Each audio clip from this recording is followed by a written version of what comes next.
अनोखी कथाएं चैनल में आप सभी भक्तजनों का स्वागत है। हरे रामा हरे कृष्णा कृष्णा कृष्णा हरे हरे। आज की शिव पुराण की कथा।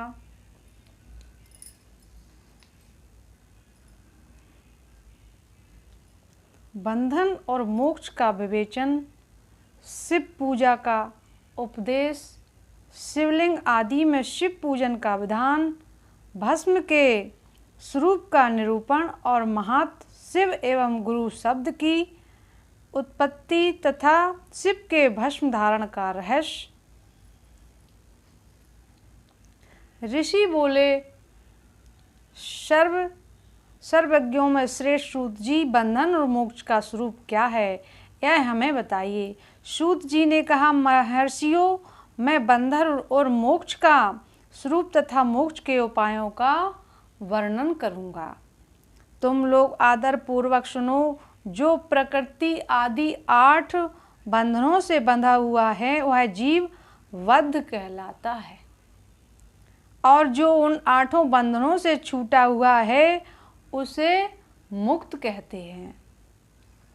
प्रकृति आदि को वश में कर लेना मोक्ष कहलाता है। बंधन आगंत युक्त है और मोक्ष स्वतः सिद्ध है। बद्ध जीव जब बंधन से मुक्त हो जाता है तब उसे मुक्त जीव कहते हैं। प्रकृति, बुद्धि, महत्व, त्रिगुणात्मक, अहंकार और 5 तन मात्राएं, इन्हें ज्ञानी पुरुष प्रकृत्याष्टक मानते हैं। प्रकृति आदि 8 तत्वों के समूह से देह की उत्पत्ति हुई है। देह से कर्म उत्पन्न होता है और फिर कर्म से नूतन देह की उत्पत्ति होती है। इस प्रकार बारंबार जन्म और कर्म होते रहते हैं। शरीर को स्थूल, सूक्ष्म और कारण के भेद से 3 प्रकार का जानना चाहिए। स्थूल शरीर जागृत अवस्था में व्यापार कराने वाला, सूक्ष्म शरीर जागृत और स्वप्न अवस्था में इंद्रिय भोग प्रदान करने वाला, तथा कारण शरीर सुप्तावस्था में आत्मानंद की अनुभूति कराने वाला कहा गया है। जीव को उसके प्रारब्ध कर्मानुसार सुख दुख प्राप्त होते हैं। वह अपने पुण्य कर्मों के फल स्वरूप सुख और पाप कर्मों के फल स्वरूप दुख का उपभोग करता है। अतः कर्म 5 से बंधा हुआ जीव अपने त्रिविध शरीर से होने वाले शुभाशुभ कर्मों द्वारा सदा चक्र की भांति बारंबार घुमाया जाता है।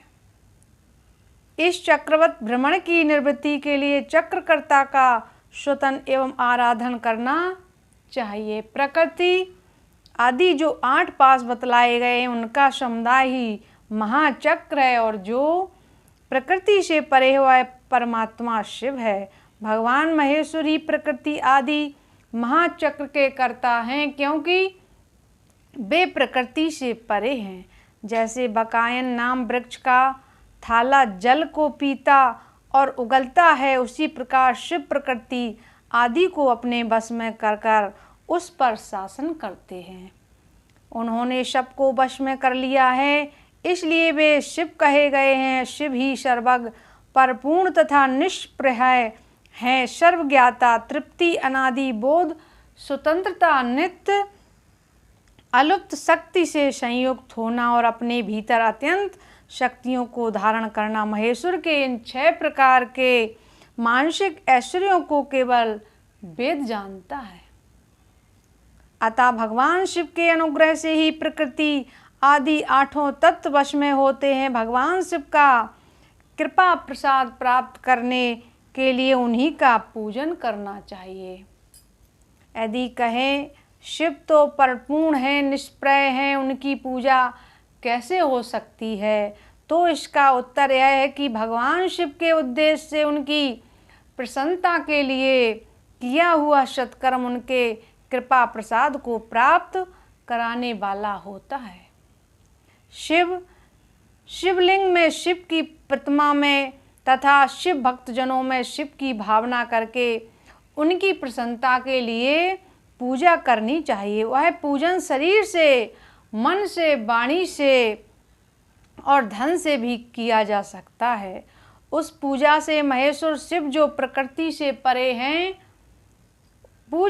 पूजक पर विशेष कृपा करते हैं और उनका वह कृपा प्रसाद सत्य होता है। शिव की कृपा से कर्म आदि सभी बंधन अपने बस में हो जाते हैं। कर्म से लेकर प्रकृति पर्यंत सब कुछ जब बस में हो जाता है तब वह जीव मुक्त कहलाता है और शुद्ध आत्मा राम रूप से विराजमान होता है। परमेश्वर शिव की कृपा से जब कर्मजनित शरीर अपने बस में हो जाता है तब भगवान शिव के लोक में निवास का सौभाग्य प्राप्त होता है।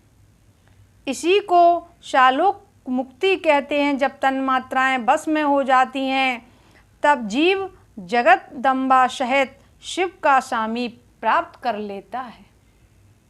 यह सामीप मुक्ति है। उसके आयुध आदि और क्रिया आदि सब कुछ भगवान शिव के समान हो जाते हैं।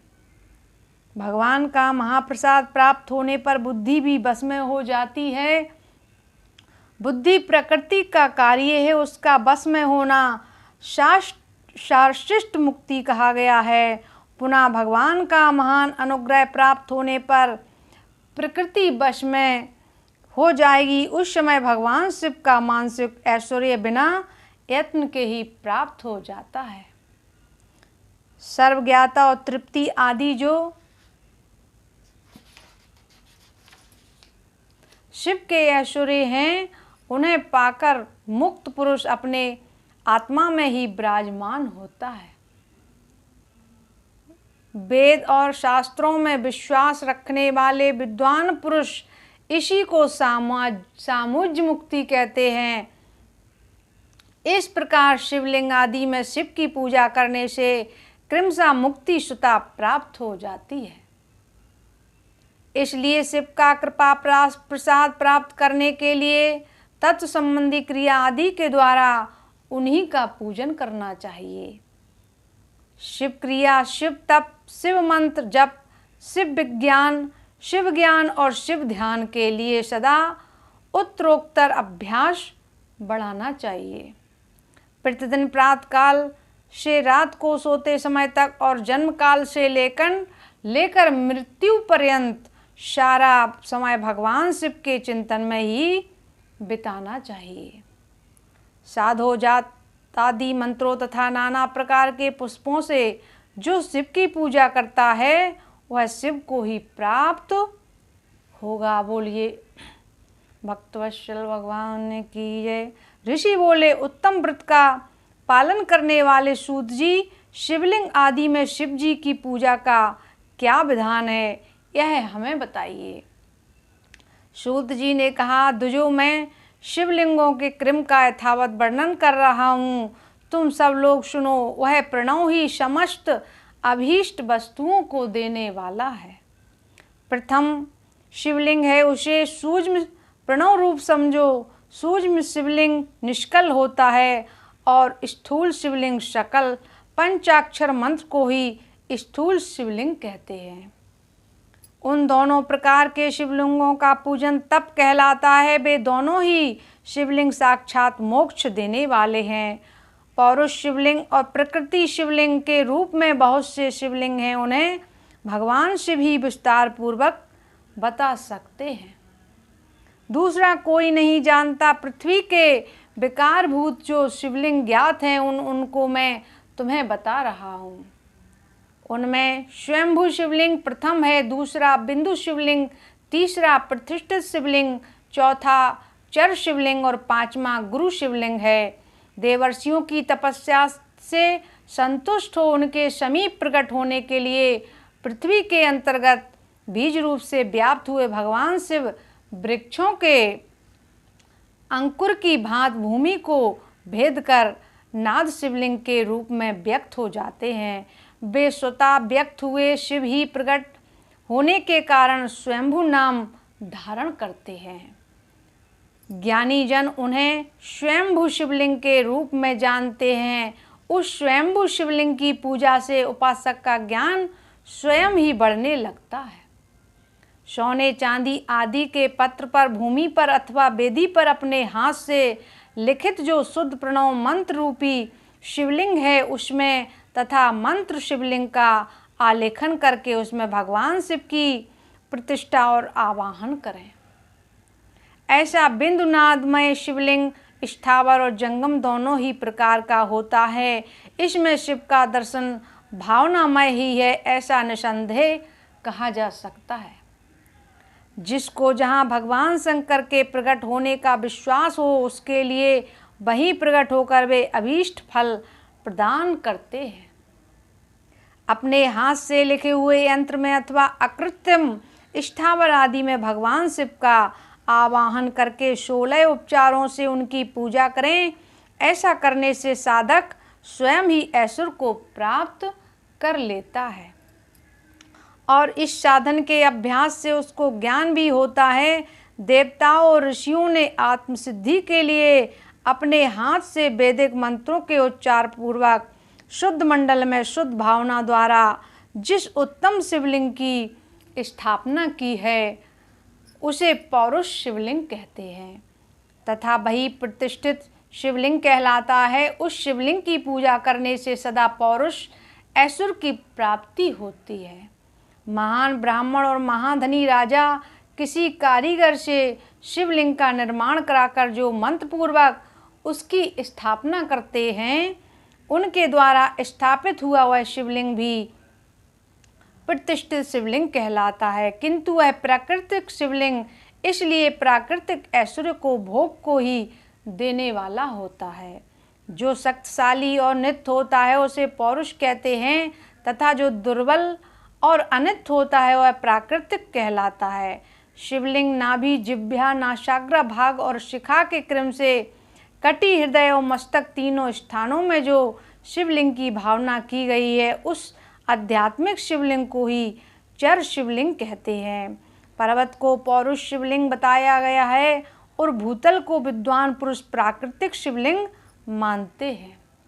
वृक्ष आदि को पौरुष शिवलिंग जानना चाहिए और गुल्म आदि को प्राकृतिक शिवलिंग जानना चाहिए। साठी, नमक, धान को प्राकृतिक शिवलिंग समझना चाहिए और शाली, अग्नि एवं गेहूं को पौरुष शिवलिंग। अड़मा आदि आठों सिद्धियों को देने वाला जो ऐश्वर्य है उसे पौरुष ऐश्वर्य जानना चाहिए। सुंदर स्त्री तथा धन आदि विषयों को आशिक पुरुष प्राकृतिक ऐश्वर्य कहते हैं। चर शिवलिंगों में सबसे प्रथम रस शिवलिंग का वर्णन किया जाता है। रस शिवलिंग ब्राह्मणों को उनकी सारी अभीष्ट वस्तुओं को देने वाला है। शुभ कारक वाण शिवलिंग क्षत्रियों को महान राज्य की प्राप्ति कराने वाला है। सुवर्ण शिवलिंग वैश्यों को महान धन पति का पद प्रदान करने वाला है तथा सुंदर शिवलिंग शूद्रों को महाशुद्धि देने वाला है। इस स्फटिकमय शिवलिंग तथा वाण शिवलिंग सब लोगों को उनकी समस्त कामनाएं प्रदान करते हैं। अपना न हो तो दूसरे का स्फटिक या वाण शिवलिंग भी पूजा के लिए निषिद्ध नहीं है। स्त्रियों विशेषता सावधानों सद्भावों के लिए पार्थिव शिवलिंग की पूजा का विधान है। प्रवृत्ति मार्ग में स्थित विधवाओं के लिए स्फटिक शिवलिंग की पूजा बताई गई है, परंतु विरक्त विधवाओं के लिए रस शिवलिंग की पूजा ही श्रेष्ठ कहा गया है। उत्तम व्रत का पालन करने वाले महर्षियों बचपन में, जवानी में और बुढ़ापे में भी शुद्ध स्फटिकमय शिवलिंग का पूजन स्त्रियों को समस्त भोग प्रदान करने वाला है। गृहासक्त स्त्रियों के लिए पीठ पूजा भूतल पर संपूर्ण अभीष्ट को देने वाली है। प्रवृत्ति मार्ग में चलने वाला पुरुष सुपात्र गुरु के सहयोग से ही समस्त पूजा कर्म संपन्न करे। इष्ट देव का अभिषेक करने के पश्चात अग्नि के चावल से बने हुए खीर आदि पकवानों द्वारा नैवेद्य अर्पण करें। पूजा करके अंतिम में शिवलिंग को संपुट में पधरा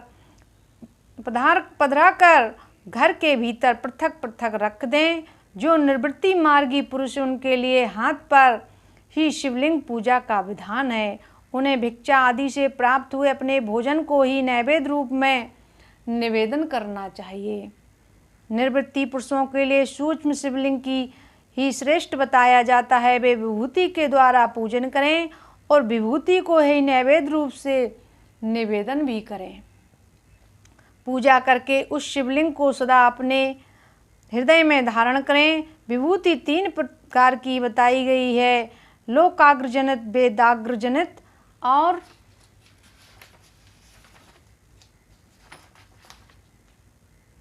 शिवाग्रजनित। लोकाग्रजनित या लौकिक भस्म को द्रव्य की शुद्धि के लिए लाकर रखें। मिट्टी, लकड़ी और लोहे के पात्रों की, धान्यों की, तिल आदि द्रव्यों की, वस्त्र आदि तथा परिशुद्ध वस्तुओं की भस्म से शुद्धि होती है। कुत्ते आदि से दूषित हुए पात्रों को भी भस्म से ही शुद्धि मानी गई है। वस्तु विशेष की शुद्धि के लिए यथायोग सजल अथवा निर्जल भस्म का उपयोग करना चाहिए। वेदाग्रजनित जो भस्म है उसको उन वैदिक कर्मों के अंत में धारण करना चाहिए। मंत्र क्रिया से जनित जो होम कर्म है वह अग्नि में भस्म का रूप धारण करता है। उस भस्म को धारण करने से वह कर्म आत्मा में आरोपित हो जाता है। अघोर मूर्तिधारी शिव का जो अपना मंत्र है उसे पढ़कर बेल की लकड़ी को जलाएं। उस मंत्र से आमंत्रित अग्नि को शिवाग्नि कहा गया है। उसके द्वारा जले हुए काष्ठ का जो भस्म है वह शिवाग्र जनित है। कपला, गाय के गोबर अथवा गाय मात्र के गोबर को तथा समी, पीपल, पलाश, बड़, अमलतास और बेर इनकी लकड़ियों को शिवाग्नि जलाए। वह शुद्ध भस्म शिवाग्र जनित माना गया है। अथवा कुश की अग्नि में शिव मंत्र के उच्चार पूर्वक काष्ठ को जलाएं। फिर उस भस्म को कपड़े से अच्छी तरह छानकर नए घड़े में भरकर रख दें। उसे समय समय पर अपनी कांति या शोभा की वृद्धि के लिए धारण करें। ऐसा करने वाला पुरुष सम्मानित एवं पूजित होता है। पूर्व काल में भगवान शिव ने भस्म शब्द का ऐसा ही अर्थ कहा है, प्रकट किया था जैसे राजा अपने राज्य में सारभूत कर को ग्रहण करता है, जैसे मनुष्य रस आदि को जलाकर रांध कर उसका सार ग्रहण करते हैं, तथा जैसे जठरानल नाना प्रकार के भक्ष्य भोज आदि पदार्थों को भारी मात्रा में ग्रहण करके जलाकर सारतर वस्तु ग्रहण करता है, उस सारतर वस्तु में सुदेह का पोषण करता है। उसी प्रकार प्रपंचकर्ता परमेश्वर शिव ने भी अपने में आधे रूप से विद्यमान प्रपंच को जलाकर भस्म रूप से उसके सार तत्व को ग्रहण किया है। प्रपंच को दग्ध करके शिव ने उसके भस्म को अपने शरीर में लगाया है। राख भभूत पोतने के बहाने जगत के सार को ही ग्रहण किया है। अपने शरीर में अपने लिए रत्न स्वरूप भस्म को इस प्रकार स्थापित किया गया है। आकाश के सार तत्व से केश, वायु के सार तत्व से मुख, अग्नि के सार तत्व से हृदय, जल के सार तत्व से कटिभाग और पृथ्वी के सार तत्व से घुटने को धारण किया है। इसी तरह उनके सारे अंग विभिन्न वस्तुओं के सार रूप है। महेश्वर ने अपने ललाट में तिलक रूप से जो त्रिपुंड धारण किया है वह ब्रह्मा, विष्णु और रुद्र का सार तत्व है। वे इन सब वस्तुओं को जगत के अभ्युदय का हेतु मानते हैं। इन भगवान शिव ने ही प्रपंच के सार सर्वस्व को अपने वश में किया है, अतः इन्हें अपने वश में करने वाला दूसरा कोई नहीं है। जैसे समस्त मृगों का हिंसक मृग सिंह कहलाता है और उसकी हिंसा करने वाला दूसरा कोई मृग नहीं है, अतएव उसे सिंह कहा गया है। सकार का अर्थ है नित्य सुख एवं आनंद, इकार का अर्थ है पुरुष और बकार का अर्थ है अमृत स्वरूपा शक्ति। इन सब का सम्मिलित रूप ही शिव है, शिव कहलाता है। अतः इस रूप में भगवान शिव को अपना आत्मा मानकर उनकी पूजा करनी चाहिए। अतः पहले अपने अंगों में भस्म मलें, फिर ललाट में उत्तम त्रिपुंड धारण करें। पूजा काल में सजल भस्म का उपयोग होता है और द्रव्य शुद्धि के लिए निर्जल भस्म का गुणातीत परम शिव राजस आदि सविकार गुणों का अवरोध करते हैं, दूर हटाते हैं। इसलिए वे सबके गुण रूप का आश्रय लेकर स्थित हैं। गुरु विश्वासी शिष्यों के तीनों गुणों को पहले दूर करके फिर उन्हें शिव तत्व का बोध कराते हैं। इसलिए गुरु कहलाते हैं। गुरु की पूजा परमात्मा शिव की ही पूजा है। गुरु के उपयोग से बचा हुआ सारा पदार्थ आत्मशुद्धि करने वाला होता है। गुरु की आज्ञा के बिना उपयोग में लाया हुआ सब कुछ वैसा ही है जैसे चोर चोरी करके लाई हुई वस्तु का उपयोग करता है।